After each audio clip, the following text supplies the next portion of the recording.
Welcome to the Good Leadership Podcast, where we engage with esteemed thought leaders and explore research-backed strategies and techniques that empower leaders at every level to achieve meaningful results that drive lasting change. So if you're following in, step 4 is that disruption call to adventure. Let's take it back to our two movies that we're kind of connecting those with. So in Star Wars, that call to adventure. Now Luke has gone off of Tatooine, is looking for adventure with Obi-Wan Kenobi. If you're in the framework of The Wizard of Oz, Dorothy is now in Oz, and it just is going down the yellow brick road. She had Glenda, the Good Witch of the North. She was there to help guide her on the way. That's the position the brand plays for them, right? And Luke, of course, had Han Solo. He really had Obi-Wan Kenobi and Yoda. Those were more or less his guides. The other ones were kind of his sidekicks. There you go.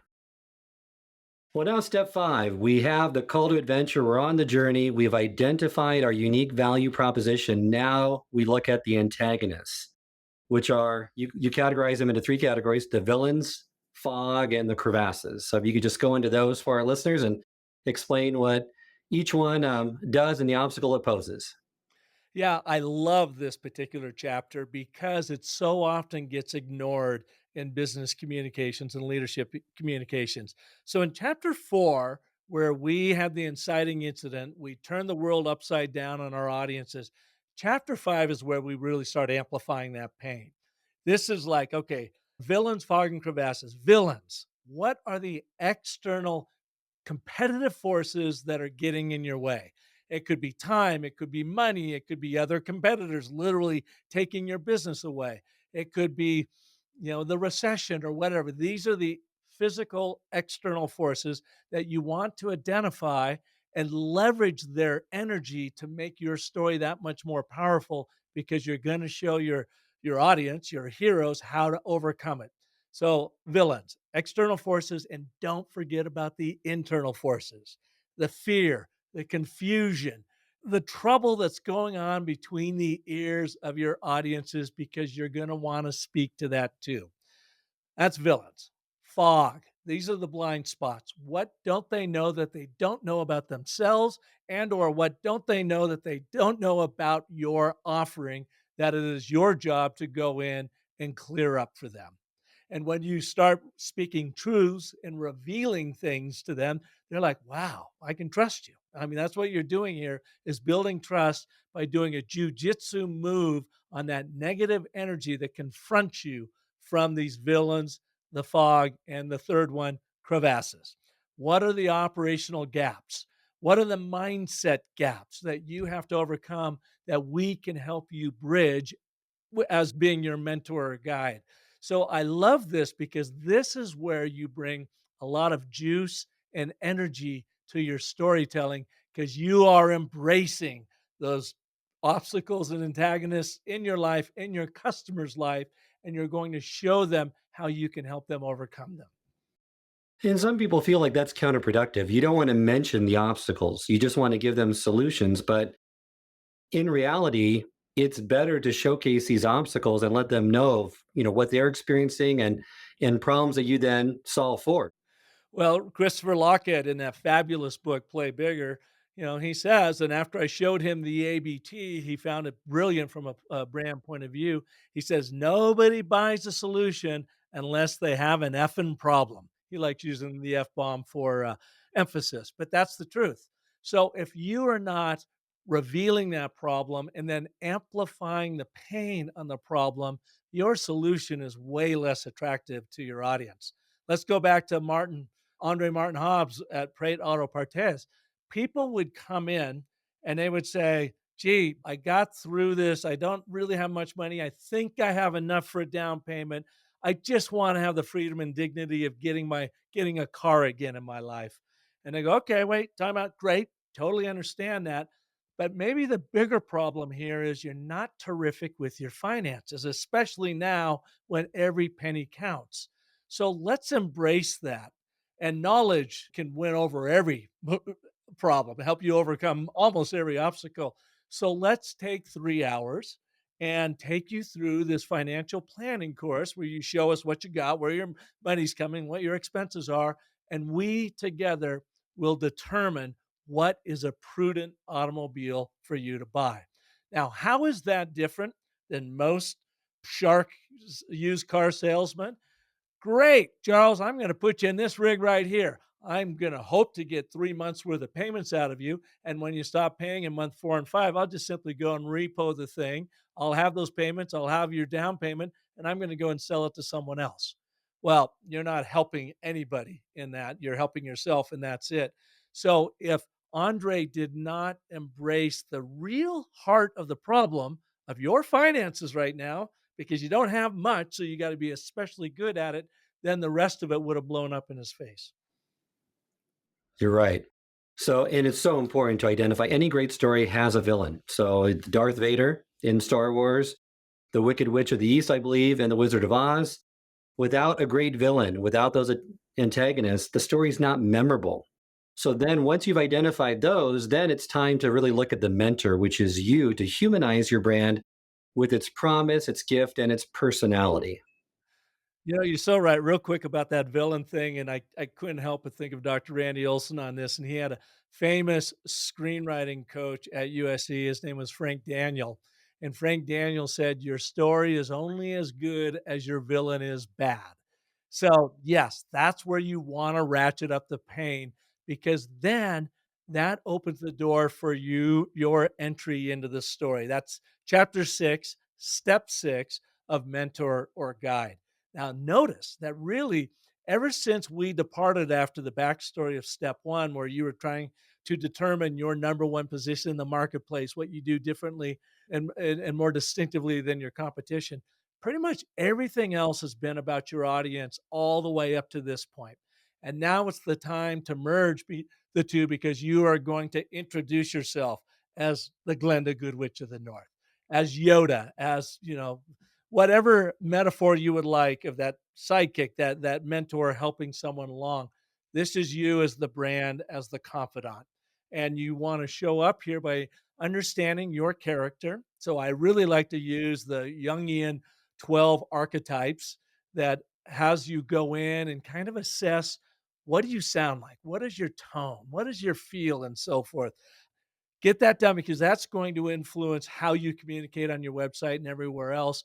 But you're also going to want to explore, what is the emotional promise that people will get from working with you. Emotionally, you're going back to that wish fulfilling thing.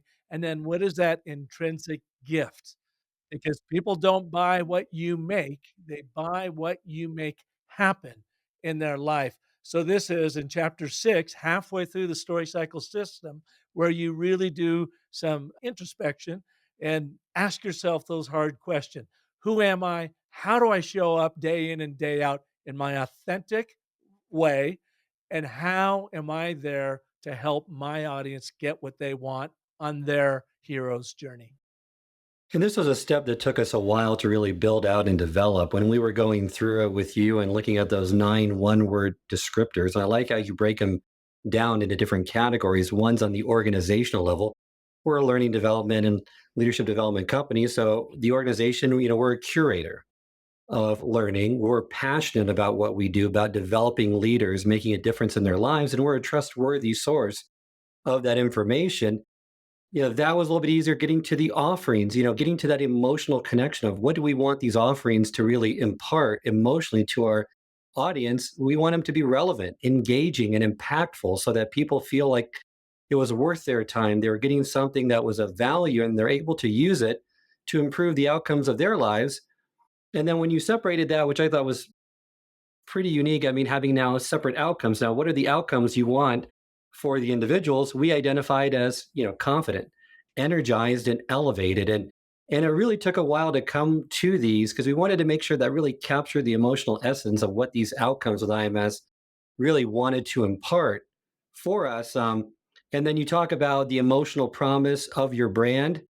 Once again, when I talk to leaders, it's hard to get to that emotional level. They usually are a lot of features and benefits. We came up with the emotional promise of the brand was being empowered. We want people being empowered for coming to an IMS session, and there was many aspects of that. And then the gift was transformation. We wanted them to be transformed in some way to be better leaders. But This really was a critical step for us. Took a lot of time to unpack it and really identify the right emotional promises, gifts that we wanted to convey through our brand. Yeah, and that's okay. I mean, that's kind of the way the process works, is it's as much psychological as anything to really get into it and to dig it up. And the answers are all there. They really are. It's not like you have to fabricate anything because you are simply unearthing them in this process when you go through it. And then when you talk about IMS or any brand talks about itself, they're able to come at it from a truly authentic point of view. That exercise, the 9 one-word descriptors of which you did a great job of describing, I call it the OO exercise, O-O-O, and your audience can do this right after this if they want, is go out and find 3 one-word descriptors that define your organization. Find another 3 one-word descriptors that define your offering, and then find the last 3 one-word descriptors that characterize the outcomes or what your audience, what your customers get from the process. What do you do with these? Well, you then go and use each one of those one-word descriptors as a singular theme for an anecdotal story that you can share about a customer, a colleague, anyone who has been positively impacted by your brand. And that helps become your guide around when you really start building a storytelling culture around your brand narrative, your the stories of your offering. And that's step 7, the journey. These anecdotal stories come from those 9-word descriptors. And then you have a good structure or framework for these anecdotal stories to make sure that they really capture a compelling narrative. If you could go through those briefly with our audience, just so they can kind of identify what pieces need to be in these stories. Yeah. So it's an expanded and but therefore an ABT, and I call them the 5 primal elements of a short story for big impact. They are, and think about your stories as moments, a moment in time when we could really define the impact we had on someone, that aha moment. So it starts with, when did this happen? You want to be as specific as you possibly can. Was it earlier today at 9 a.m.? Was it last Tuesday? Was it the summer of 2023? You want to be as specific as you can because that triggers the limbic brain to say, oh, I'm about ready to hear a story that's temporal, that is time sensitive. I better pay attention to it to know what I would do in case it ever happens to me. Something must happen over time. Then you have a location stamp. Where did it happen? You want to quickly describe the location. It could be inside, maybe it was this fall in a cold, dark conference room at my office in Cincinnati. And all you're doing there is firing up the theater of the mind. Now that you got the limbic brain's attention, you want to fire up the theater of the mind so it can start picturing what happened. You become vastly more memorable and it starts living vicariously through the telling of the story.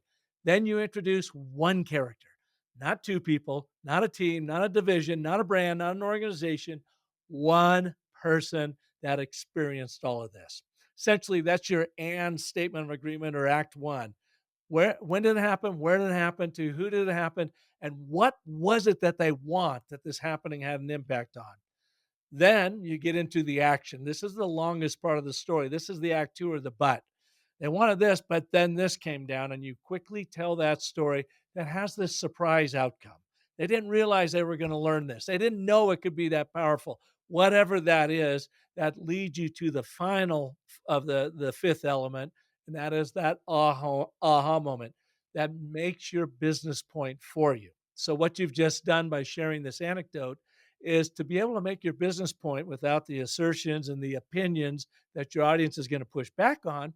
You're just simply telling a real world story, true story, well told, that then go, aha, I get it. I see. That's the experience my fellow Homo sapien storytelling monkey went through. I want some of that. And that's how you can use the ABT in this longer form of the 5 primal elements of a short story. When, where, to who, what happened, what was the aha moment that underscores the business point. And I found that to be a challenge for our company because we weren't a storytelling culture to get them used to collecting these stories and putting it in that narrative framework. Is that common with other companies that have to get used to collecting and have a repository and build this storytelling culture? Oh, without a doubt. Yeah, Charles, you think about it. When we get into a business or an organizational situation, we tend to lead with logic and reason when what our audiences really want is the emotional pull of a story. So we think in bullet points, features, functions with a little benefits dropped in. But when you go home and you're sitting across from a loved one, a friend, family member, whatever, maybe you're having that glass of wine or drink or whatever, you immediately launch into stories. What happened? How did it happen? What went down? What do you think of the outcome of that? So, all I ask people to do is don't worry so much about telling a story. Share a moment that you had a positive impact on someone and what was the outcome of that moment using those five key elements of that story and you will automatically be telling a story. But it's funny because I've worked with a lot of sales teams and quite often I'll get very type A salespeople say, "Park, this makes me nervous because I'm not a great storyteller. Nobody wants to hear my stories." And that's when we reframed it. Don't think of it as story. Think about it as sharing a moment in time that something happened of great impact that makes your business point for you. That's a great way of rephrasing it because those are common questions that I get asked as well. I'm not a good storyteller, or I don't have any good stories to share. And I think that as long as you become more aware to look for these stories, they're all around you. And you get better at this practice as you go through it. And you have this framework, which really helps in developing this skill. Yeah. I mean, that's what it is. By virtue of being a Homo sapien, you are a storyteller, and your brain wants to take in knowledge via stories. So give yourself a break. You don't have to be Orson Welles here. You don't have to be Spielberg. You don't have to be George Lucas. You could be Charles and Park. We taught ourselves how to do this stuff, and it's hugely impactful. If we can do it, anybody can do it. There you go. The next step is the victory. Celebrate wins on the customer journey of brand awareness to adoption through appreciation. Yeah. So what we didn't really cover in that seventh step is that journey. We talked about the stories because you want to tell different stories depending on where your audience is in the hero's journey. Now, a lot of people, when they're talking about customer journey and customer journey map, they might have six, seven, eight, or nine different levels of that journey. And that's all cool. That's great. To me, it's too much intel. I wanna know about 3, like, 3-act structure of story. I wanna know when are the 3 most important parts of an audience's journey. That would be number 1, brand awareness. When I first hear about you, when I first hear about IMS, never knew you existed, but somebody took one of your courses, they loved it, they had all this confidence, they could speak to their leadership, and they told me about it, here I am. So, they in this brand awareness phase already maybe telling them stories about you or your industry, your competition. So you want to meet them where they are with the proper story coming out of your story library. Then it goes on to brand adoption. Well, this sounds cool. Can I sit in on a webinar? Sure. We got a free one coming on next week with Park Howell and storytelling. Why don't you come in and get a taste for the kinds of trainers we bring in and whatever? That's called brand adoption, even if they haven't bought anything. They are now investing time and resources and their thought, into what you have to offer. Then comes brand appreciation. I love this. Here's my investment. In fact, I'm going to bring 2 more colleagues along with me on this. This is great.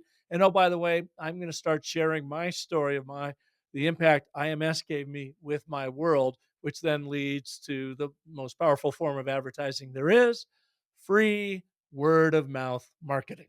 So, brand awareness, brand adoption, and brand appreciation. Then we move into step 8 of victory. What people, when I ask them, what does success look like to you? So if it's a salesperson, well, success is to get that big customer to sign that contract, sign that purchase order. Great. Got it. Awesome.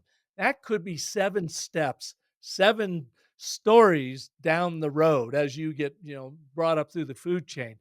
What do you want? What small little step do you want your audience to take right now that then you can point to as being that's a victory step. That's a success step. We are progressing together in your story. So I always like to have people go in this, well, victory is what are the little victories that you serve up in the brand appreciation phase? In your case, it might have been, hey, come on over for a free webinar and then have some experience at that. From brand adoption, okay, I've done the webinar, I love it.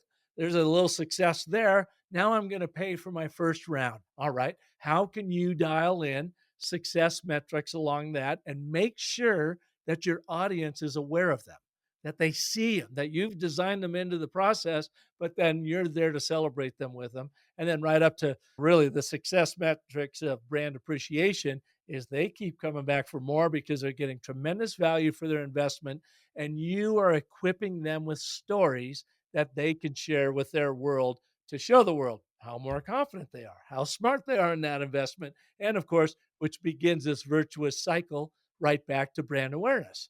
They're sharing it with their world. Someone out there has never heard of IMS before. Wow, brand awareness from my friend who I trust. Maybe I ought to look into this. And it happens. The important thing to point out at this, let me just show this right. It's I'm not a shameless plugging here, although I am. But in the hero's journey, it's a one and done loop. The protagonist wakes up in their ordinary world, they get a call to adventure, they go to this extraordinary world, and they return back to their ordinary world with the boon, which I think is totally cool. You see it everywhere. But in this case, the story cycle system, you can see it's an expanding, virtuous cycle, if you will. And the reason why that is every time your audience experiences a new story in a new way with you as they become more of a participant in your story, that customer engagement grows, that brand bonding grows. And so to me, the outcome of all this stuff is to create this spiral of engagement that gets bigger and bigger and bigger with every revolution of the story you told. So your audience goes from hearing it for the first time to being actively proclaiming their story with you to their world. That makes sense? Makes perfect sense. I love that virtuous, ever expanding cycle of engagement. I think every company would like to have that as well.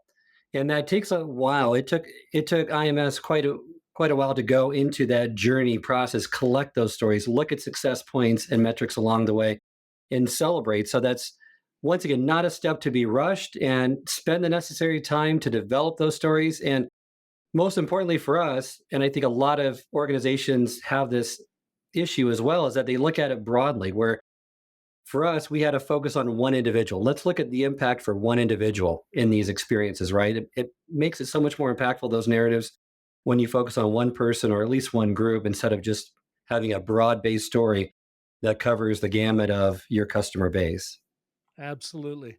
Yep, you always wanna pull it from one individual, one audience, build on that, and then once you go through this, go back and then repeat the cycle with that audience number 2, audience number 3. You're gonna see that you can use many, many, many, if not all of the same story points. You just might have a little bit different slant on it depending on who that audience is and what it is they want from you.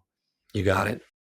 Now, if you've done your homework and done all the work up to this point, then step 9 should be a little bit easier for you. And that's the moral, where you're trying to articulate your purpose to elevate the meaning of your brand. So it's critical that you've done the work prior to, so that it makes this step a little bit easier. Otherwise, it could be daunting. Yeah. Well, you've heard time and again how so many buyers out there now are buying purpose driven brands. They don't want to just buy stuff from you. They want to know if they're spending money with you that you're actually having a positive impact in the world, on the world, in the social impact, and so forth. So, everything you've done up to this point has really given you a tremendous understanding of your audience, the journey they're on, and how you are there to help them get what they want. So I like to always capture that in this little brand purpose statement. What do you do that goes beyond just making money? What's the kind of power? So, for instance, in the business of story world, it's about helping people live into and prosper from their most potent stories. Now, I can point to a 13-year-old Girl Scout in Seattle whose dad, who is a national sales manager for Master Electronics out of Phoenix, taught her how to use the ABT, and then she used it as a quick little video clip on her digital Girl Scout cookie website. Her goal was to sell 400 boxes in 2 months. She sold 400 boxes in 3 weeks. And she and he said, I think it was because of my ABT. So, up to the Walmarts Canadas of the world who I work with, or the Home Depot, the US Air Force, and everybody in between. My purpose, the reason why I'm here with the Business of Story, is to help people live into and prosper from their most potent stories. What's IMS's purpose? You've been through the process.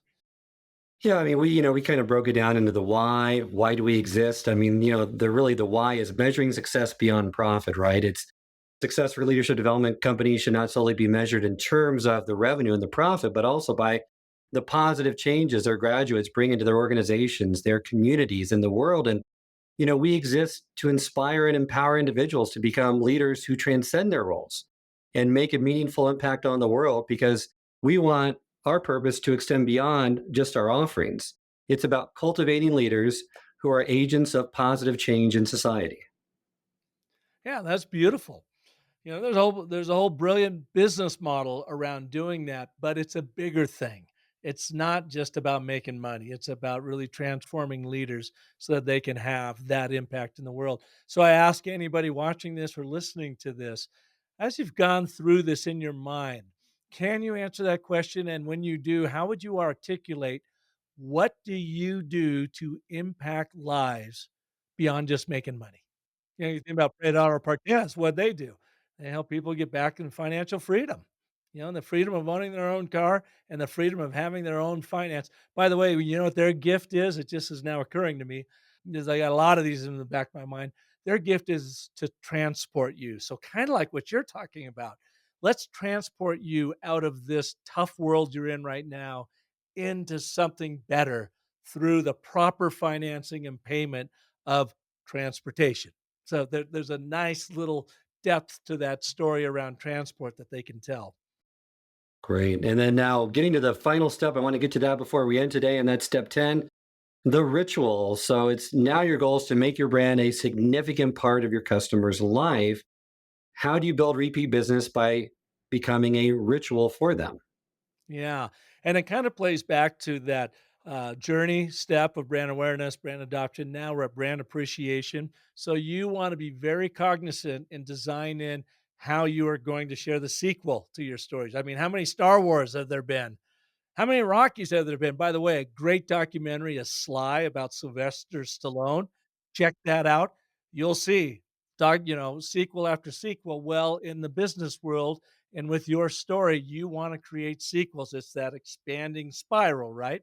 So, how are you purposely arming your customers, your audiences, your peeps with your story from their point of view that they can go out and share with the world because you want to build repeat business? Most valuable business there is. It's business you don't have to go get that is coming in, but you're serving them well. And of course, then fanning that flame of word of mouth marketing. So, how do you build rituals in the use of your brand, product, or service? And how do you equip your customers to share your story with their world? That's really what the final ritual is, building that sequel, and it begins all over again. Or you're speaking my language because I have one of my favorite movies is Rocky, and I you can see behind me is one of the statues that you find in Philadelphia. So yeah, great story. And with trying to humanize the brand, what we say at IMS is we don't want customers, we want fans, but really we want evangelists. We want to make our story their story and build repeat business from them. And it goes to where we're always the guide and the mentor. We are not the hero of the story. How can we better serve them, understand their problem better than other people? We may not have the best solution, but if we understand their problem better than the competition, we're likely in most cases to get their business because they understand that we get their need, we understand their problem, and we're trying to contextualize and customize a solution to meet their needs. So critical. Such great information in this podcast. Thanks for walking us through the Story Cycle System Park.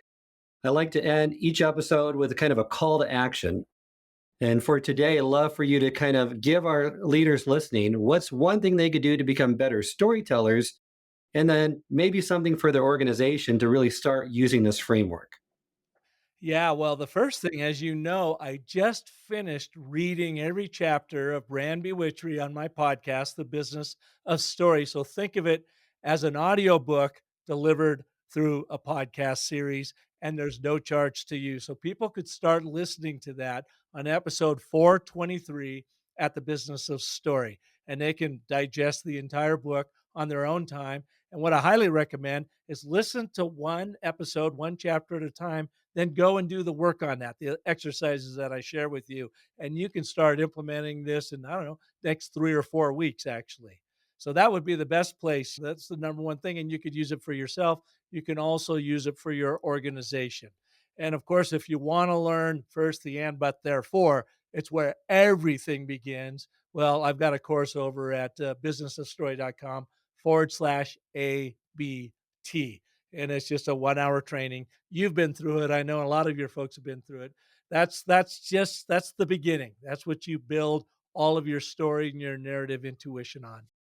Is that the best place for our listeners to reach out to you, or is there additional contact information you want to share? Contact, yeah, on the businessofstory.com or, through LinkedIn. Park Howell. I'm the only one there, I think, with that name, so you can find me pretty easily. That's a real terrific way to reach out. Just IM me if you're interested in learning more or would like some more resources I could send to you. Yeah, bounce over to LinkedIn and shoot me a note. Wonderful. Thank you for joining me today, Park. Really appreciate it, and great information we shared with our listeners. Thank you, Charles. It's always an honor and a pleasure to be with you. I hope this episode has provided you with valuable insights. If it has, I ask you to share it with someone who would also benefit from it. If you've been enjoying and gaining knowledge from this podcast, then subscribe to our YouTube channel where you can find all the previous episodes of the podcast and additional learning resources. You can also subscribe to the podcast on Apple or Spotify and leave up to a 5-star review.